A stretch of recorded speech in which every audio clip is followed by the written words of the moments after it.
Call 1-800-599-7940. QuickFills.com.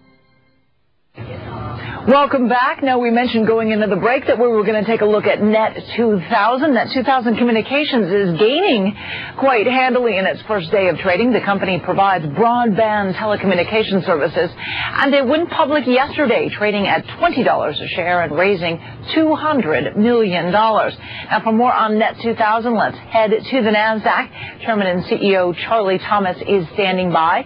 The ticker symbol for your company is NTKK. Why don't you tell us exactly what it is that you do in the broadband world?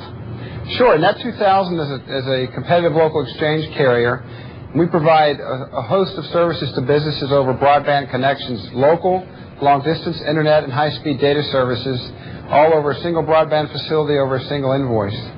Now, how crowded is the field getting, and what do you do that makes yourself unique? I believe you threw out the firm CLEC. That's the abbreviation for what you just described? Sure. Well, there are about 20 other publicly traded CLECs today, although many of us have quite distinct business plans. Probably the biggest differentiator for Net2000 is the fact that our average customer has 4 T1s or over 6 megabits of bandwidth coming to their site. So our average customer is much larger than the other CLECs out there today who have less than 20 lines per customer. So our customers are 4 times as large. We also have a web-enabled interface that's quite revolutionary and unique in the industry that allows customers a high degree of self-care and broadband management.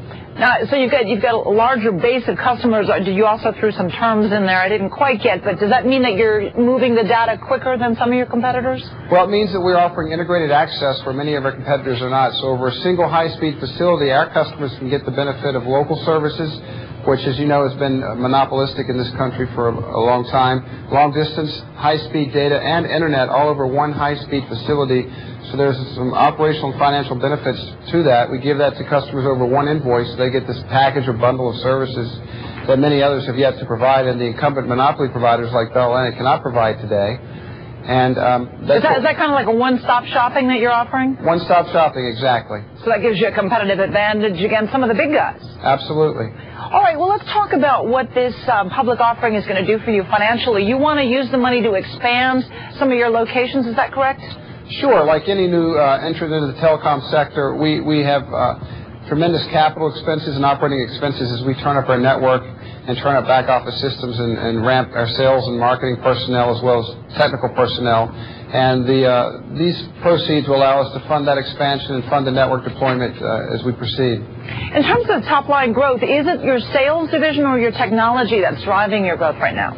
It's absolutely our sales that's driving our growth. We're very good at customer acquisition, have a 6+ year track record of acquiring business customers, and we continue to excel in that area.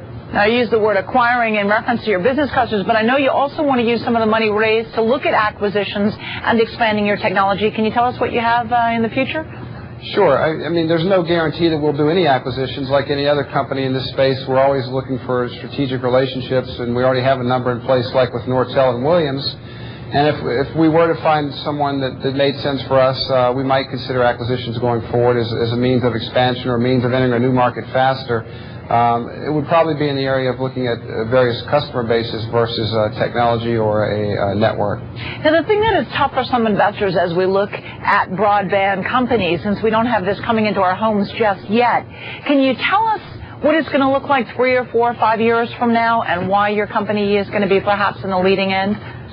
Sure. 3 to 4 or 5 years out, we're focused in the B2B space. We're not focused in the consumer market. I think in that sector, AT&T's cable telephony, DSL services, as well as potentially wireless services will offer a plethora of opportunities to consumers. But in the business sector, I think that we'll see continued evolution toward broadband services. We'll see the elimination of distance-sensitive pricing. There will be no distinction between local and long distance.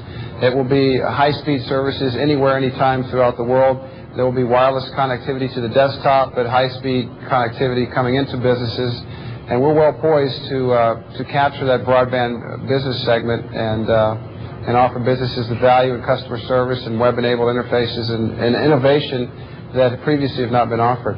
But Charlie, if you get investors out there that are looking at maybe going with AT&T or MCI WorldCom or some of the more established broadband players, everybody's trying to get there.